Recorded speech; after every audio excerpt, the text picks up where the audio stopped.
How you doing? This is Coach DeCarlo. Today I want to talk about one of Neville's talks. He's talked about do not lift a finger. And I want to talk about that because I believe that a lot of times when we hear that, we kind of have a misconception of that there's nothing to do on our part.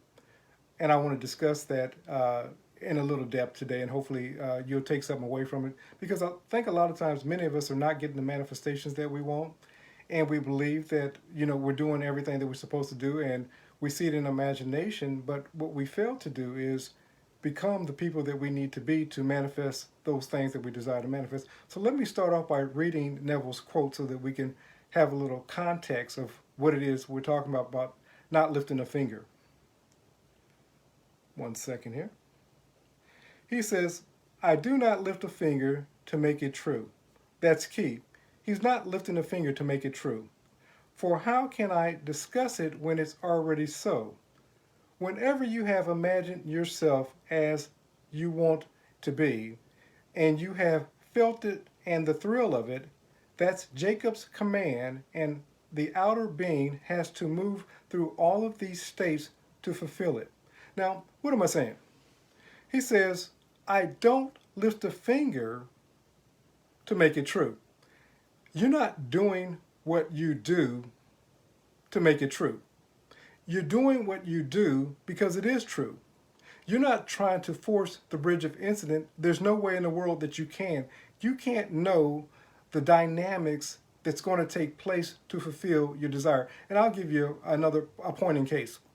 Well, first I'll give you one with Neville. Neville came to the United States. He was a dancer at one point in his career. He was an elevator operator. One day he decided, I'm not going to work for anybody else. But what he wanted to do, because Neville was always a student, so he wanted to speak. Now, Neville began to live from the end of being a great speaker. And he would see himself standing before thousands without notes and just giving these great messages as a great orator. So he began living it out. But what he did know was he needed training.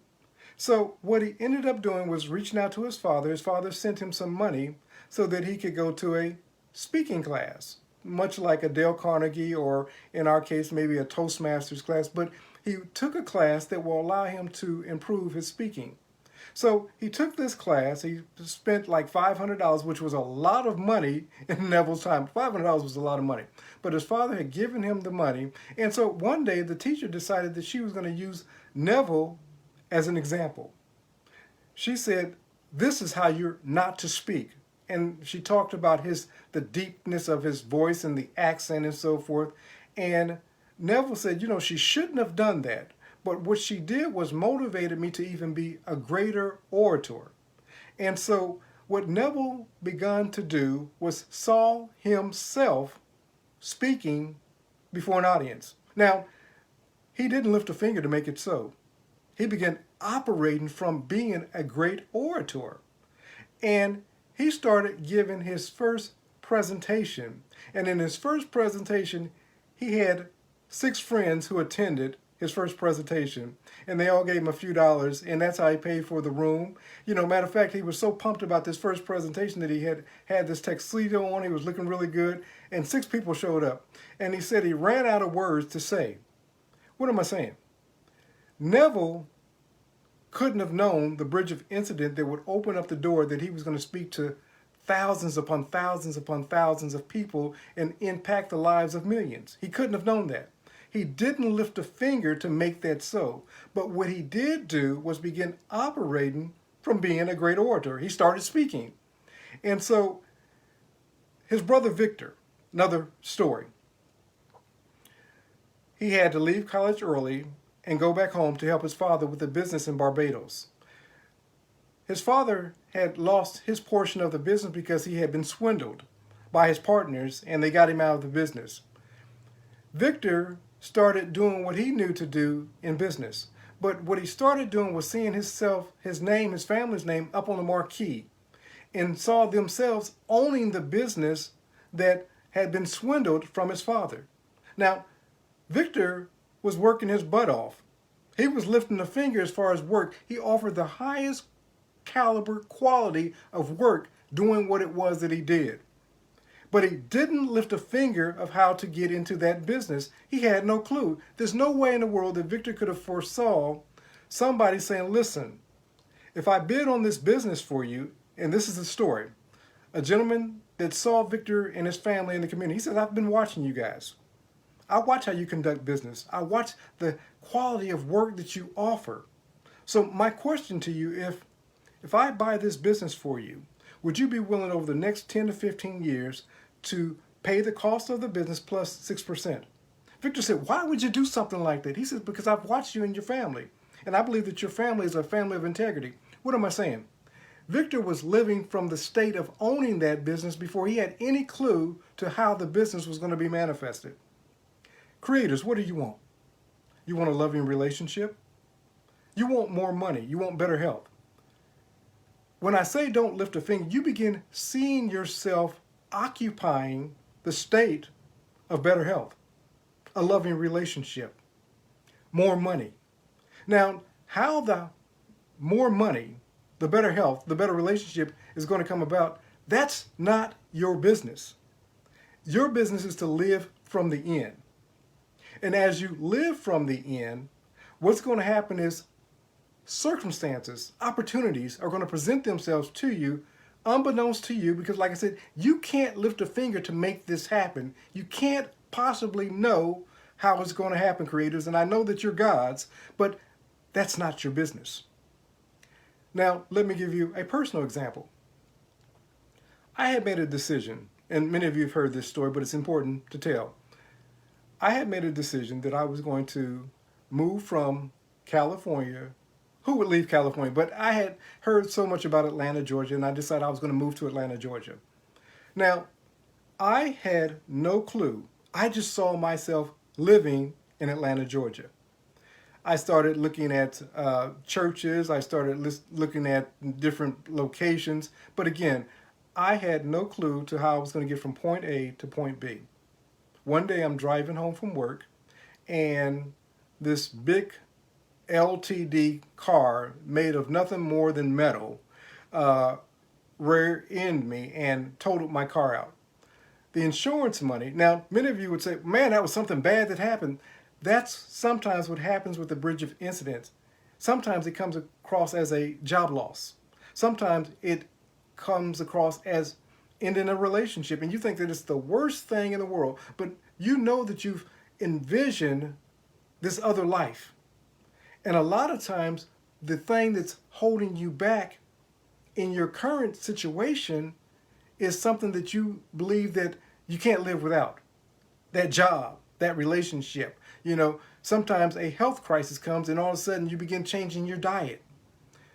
We don't know the bridge of incident. Your job is to live from the end. And as you live from the end, as you begin occupying, seeing what it is that you desire to have manifested in your life, and as you occupy that, what happens is circumstances happen. We call the bridge of incident. In my case, I didn't lift a finger because I didn't know how I was going to get the money. I had no way in my own means to make the money to move from California to Atlanta, Georgia. I had no means of doing it. When the guy rear-ended me, I didn't even know that that was going to be the catalyst that was going to allow me to move. I just saw my car was totaled, and I'm like, what am I going to do now that I don't have a car? And it was that money that acted as a seed that allowed me to leave California and to move to Atlanta, Georgia. There were some other situations that took place, but give you another example. When I first came to Atlanta, I started working a job, and I was making $6.50 an hour. I was working through a temp agency. The way that I got the job, didn't know how I was going to start working when I came to Atlanta, had no clue. My friend that took me in, he and his wife that took me in, I knew them from Ohio, and we connected through a high school reunion, and he said, man, if you ever come out to Atlanta, Georgia, you got a place to stay. You never know the bridge. But anyway, he had a roommate, another gentleman that was staying there, a housemate, because the guy wasn't a roommate, they owned the house, but he was staying there also. He said, listen, I'm working at IBM, and if you get your information to me, I'll pass it on to the temp agency that I went through. So the temp agency said, the position that you're going into, it pays $6.50 an hour. I was just happy to be working, so I was open to the $6.50 an hour. The second I started working, they said, oh no, we put you in another position and you're actually getting $1 raise. So already I got $1 raise. I started working the job, and again, I'm working through a temp agency, so I'm making $6.50 an hour at this company. I continued to do my best quality of work. But now what I noticed within the company was that there were people that were making twice what I was making, and they were managers. And so I began seeing myself as making the income of a manager. And one thing led to another, but because of the quality of service, I was living in the inn, living from the state of being a manager, I offered a high quality of work. And this is why I tell you, no matter what you're doing, don't badmouth your business. Don't badmouth the company if you're working for a company. Don't even badmouth your own services. Don't put down the organization in which you're working for. Lift it up in high esteem.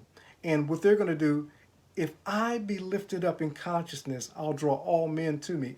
You draw the manifestation that you desire when you begin lifting up what it is that you're doing.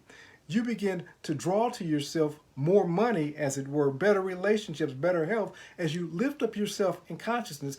Yours is not the bridge of incident. You're to not lift a finger to try to make this happen. You become the person that allows it to happen. You begin moving from Jacob to Israel. See, Jacob was the one that made it happen. He was always wrestling, always conniving. He even connived with his uncle Laban. They kind of had this thing going back and forth.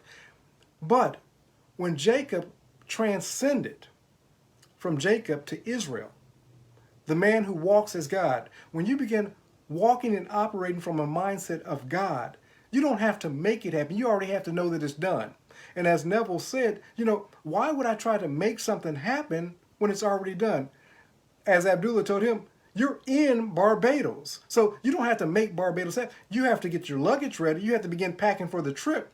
When we made a trip from Atlanta to Hawaii, I said, we're going to Hawaii. I didn't know how we were going to do it because we didn't have the resources, the money, or anything. I just knew that we were going to Hawaii. So we began packing and doing what we needed to do, and the flight came by my wife's brother. He worked for Delta, so we got buddy passes. The hotel lined up. Everything that we needed to make happen, as it were. We didn't make anything happen, but the bridge of incident began to present itself as we took the necessary steps. So if I just laid back, watched TV, and ate chips and said, I'm going to Hawaii, I'd have still been laying on the couch, eating potato chips, watching TV, no more closer than being in Hawaii. What am I saying to you? There is a occupying that you have to do. When we're talking about not lifting the finger, you can't know the bridge of incident, but you do become the person in a loving relationship. You become more loving. You become the person that's a multimillionaire. You begin conducting your business from the highest level of service as a multimillionaire. And what will happen, as it did with Victor, people are going to see your service and they're going to begin presenting to you opportunities. As you begin operating from a place of better health, what's going to happen is you're going to start seeing things. You're going to start eating differently. You're going to stop desiring certain foods. Whatever that thing that you need to become, you're going to become, in order to begin to operate from the state of better health. As we begin occupying the state, when you occupy a state, mind is the catalyst. Whatever you can envision in your mind says, whatever man can conceive, believe, she can achieve. It all starts in mind first. So when you begin envisioning what it is that you want to be, who it is that you want to be, what it is that you want to have, attain, whatever that thing is, when you begin occupying it in mind first, outward appearance is going to begin orchestrating things on your behalf. You don't know the how. You can't lift a finger to make it happen. Jesus said you can't even make one of your hairs grow gray. You can't cause your stature to grow. You can't increase your age. So since you can't do those things, the best thing that you can do is occupy living in the end. Now, when you begin living in the end, you take on the mindset, the attitudes, the dispositions of that person. You begin walking as somebody who occupies better health, a loving relationship, much more money. As you occupy that state, living that lifestyle, let me be clear, you're not going to just sit back and eat chips, laying on the couch, watching TV. A multimillionaire would not do that. You begin occupying the state. As you occupy the state, opportunities are going to present themselves to you. Relationships are going to present themselves to you. Better health is going to present themselves to you. So when we're talking about not lifting a finger, the not lifting a finger is not trying to force something to happen when you're operating from a state that's less than what it is that you want to occupy. You begin living from that state of a speaker, as Neville did. Neville started getting classes. Victor started doing work at home with his family and offering the highest level of service at home. People saw how Victor operated and conducted business. If Victor was slothful, if he was just laying around watching TV, eating chips, and saying, I'm going to be this multimillionaire and I'm going to own that business, it would have been nothing more than a pipe dream. Many of you, and I've occupied this also, did not obtain because you simply did not occupy the state. When you begin being that person, when you transition from Jacob to Israel, the man, the woman who walks as God, you take on a totally different attitude. You become that mogul. You become that life changer. You become that speaker. You become that transformer.